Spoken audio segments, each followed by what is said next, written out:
আসসালামু আলাইকুম রহমতুল্লাহি ওবারাকাতু।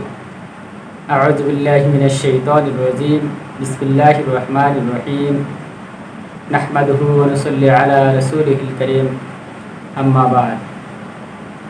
আজকে মহান 12 রবিউল আউয়াল, দোজাহানের বাদশাহ, রহমতের নবী, কুল কায়নাতের শ্রেষ্ঠ নেতা হযরতে মুহাম্মদ সাল্লাল্লাহু আলাইহি ওয়াসাল্লাম আজকের এই দিনে 570 খ্রিস্টাব্দে মক্কা নগরীতে জন্মগ্রহণ করেন এবং তার পূর্ণাঢ্য 63 বছর অতিবাহিত করে আবার এই দিনেই তিনি দুনিয়া ত্যাগ করেন। তো এই দিনের গুরুত্ব আমাদের কাছে অনেক বেশি। তো যাই হোক, আজকে আমি তাকে নিয়ে দু চারটি কথা বলবো। রাসূল করিম সাল্লাল্লাহু আলাইহি ওয়াসাল্লাম কীভাবে তার জীবন পরিচালনা করতেন। তার জীবনী বলে কয়ে শেষ করা যাবে না। দিন যাবে, রাত যাবে, বছর যাবে, মাস যাবে, কিন্তু তার জীবনী শেষ হবে না। তো যাই হোক, আমি তার জীবনী সম্পর্কে দু চারটি কথা বলতে চাই।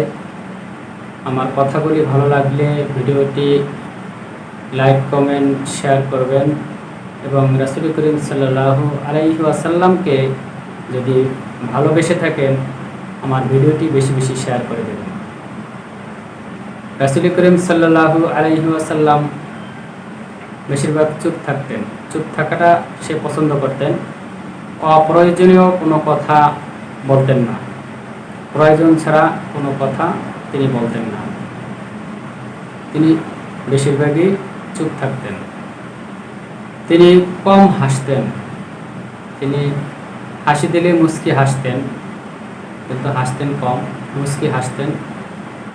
সবাইকে তিনি আগে সালাম দিতেন। ছোট হোক বড় হোক সবাইকে তিনি আগে সালাম দিতেন। ঘুম থেকে ওঠার পরে তিনি মেসওয়াক করে নিতেন। মুখে কোনো সময় দুর্গন্ধ ছিল না। সবসময় তিনি ঘুম থেকে উঠে মেসওয়াক করে নিতেন। সবসময় আল্লাহকে স্মরণ করতেন। তিনি সবসময় আল্লাহকে স্মরণ করতেন। বিপদে পড়লে নামাজে দাঁড়িয়ে যেতেন। যখনই সে বিপদে পড়ত তখন সে নামাজে দাঁড়িয়ে যেতেন। কারণ বিপদ থেকে উদ্ধার করার মালিক একমাত্র আল্লাহ তাআলা। আর আমরা যেটা করি, বিপদে পড়লে আমরা মানুষের কাছে বলি আমি এই বিপদে পড়েছি, ওই বিপদে পড়েছি, ধৈর্য হারা হয়ে যাই।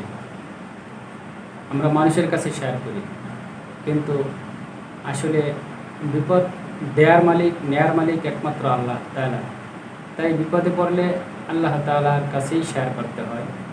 তাই বিপদে পড়লে নামাজে দাঁড়িয়ে যাবেন। রাসূল করিম সাল্লাল্লাহু আলাইহি ওয়াসাল্লাম বিপদে পড়লে নামাজে দাঁড়িয়ে যেতেন। তিনি সোমবার এবং বৃহস্পতিবার রোজা রাখতেন। এখনকার ডাক্তাররা রোজা রাখতে বলে যে বেশি বেশি রোজা রাখেন। রোজা রাখলে আপনার রোগবালাই কম হবে, হার্ট অ্যাটাক হবে না, আরও বিভিন্ন ধরনের রোগবালাই কম হবে। আর এই রোজা রাসূল করিম সাল্লাল্লাহু আলাইহি ওয়াসাল্লাম তিনি সোমবার এবং বৃহস্পতিবার রোজা রাখতেন এবং এছাড়াও তিনি রোজা রাখতেন। তিনি তার দিক থেকে কোনো সময় কাউকে আক্রমণ করতেন না। শুধু যুদ্ধক্ষেত্র ছাড়া তিনি কোনো সময় কাউকে আক্রমণ করেনি। তিনি মানুষকে ক্ষমা করে দেওয়াটা পছন্দ করতেন। বেশি বেশি মানুষকে ক্ষমা করে দেওয়াটাই তিনি পছন্দ করতেন। রাসূল করিম সাল্লাল্লাহু আলাইহি ওয়াসাল্লাম তিনি মক্কা নগরীতে যখন বিজয় লাভ করে মক্কা নগরীতে পৌঁছেন, তখন সর্বপ্রথম মানুষদেরকে ক্ষমা করে দিয়েছেন। যে মানুষগুলি তার জন্মস্থান মক্কা নগরীর যে মানুষগুলি তাকে অত্যাচার করে, নির্যাতন করে, জেলবন্দি পর্যন্ত করে রাখে, তারপরে তাকে দেশ ত্যাগ করানো হয়। আর সেই জায়গায় তিনি যখন মক্কা নগরী যখন বিজয় করেন, তখন তিনি আগেই তার মানুষদেরকে ক্ষমা করে দিয়েছেন যে আমার অধীনস্থ যত মানুষ আছে মক্কা নগরীতে সবাইকে আমি ক্ষমা করে দিলাম। তাই তিনি ক্ষমা করাটা বেশি চয়েস করতেন, পছন্দ করতেন।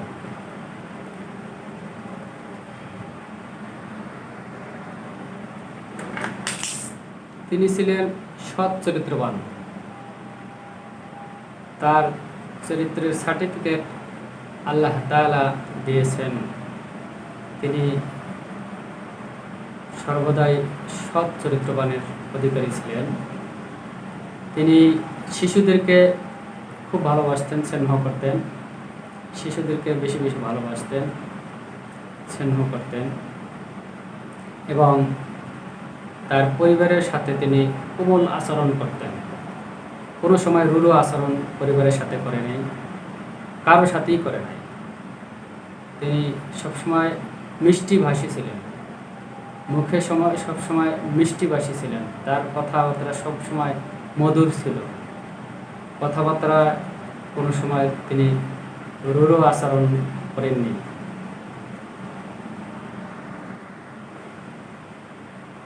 কেউ অসুস্থ থাকলে তাকে বেশি বেশি দেখভাল করতেন, অসুস্থতার খোঁজ খবর নিতেন বেশি বেশি। তিনি ছিলেন অধিক সত্যবাদী এবং মিথ্যাকে তিনি বেশি ঘৃণা করতেন। সত্যবাদী ছিলেন, মিথ্যাকে তিনি বেশি ঘৃণা করতেন। তিনি উপহার বা হাদিয়া গ্রহণ করতেন এবং দান সাদগা বেশি বেশি করতেন। রাসূল করিম সাল্লাল্লাহু আলাইহি ওয়াসাল্লাম কথা বলতেন স্পষ্ট ভাষায়। তার কথা ছিল স্পষ্টভাষী।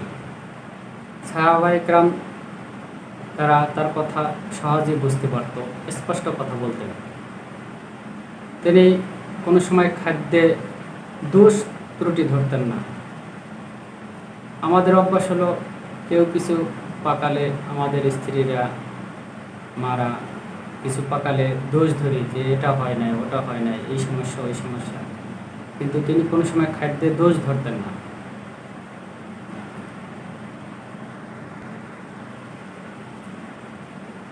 তার কাছে কেউ গেলে তাকে মূল্যায়ন করতেন, তার কথাগুলি মনোযোগ দিয়ে শুনতেন, তাকে সম্মান করতেন, আদর করতেন, মূল্যায়ন করতেন, তার কথাগুলি শুনতেন, তাকে সম্মান করতেন।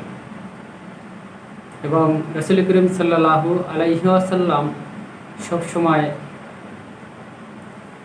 পবিত্র ছিলেন, পবিত্র থাকতেন এবং পরিচ্ছন্ন থাকতেন। আর পরিষ্কার পরিচ্ছন্নতা তাই ঈমানের অঙ্গ। তো জীবনী বলে কয়ে শেষ করা যাবে না। যাই হোক, আজকের দিন উপলক্ষে তার সম্পর্কে দু চারটি কথা বললাম।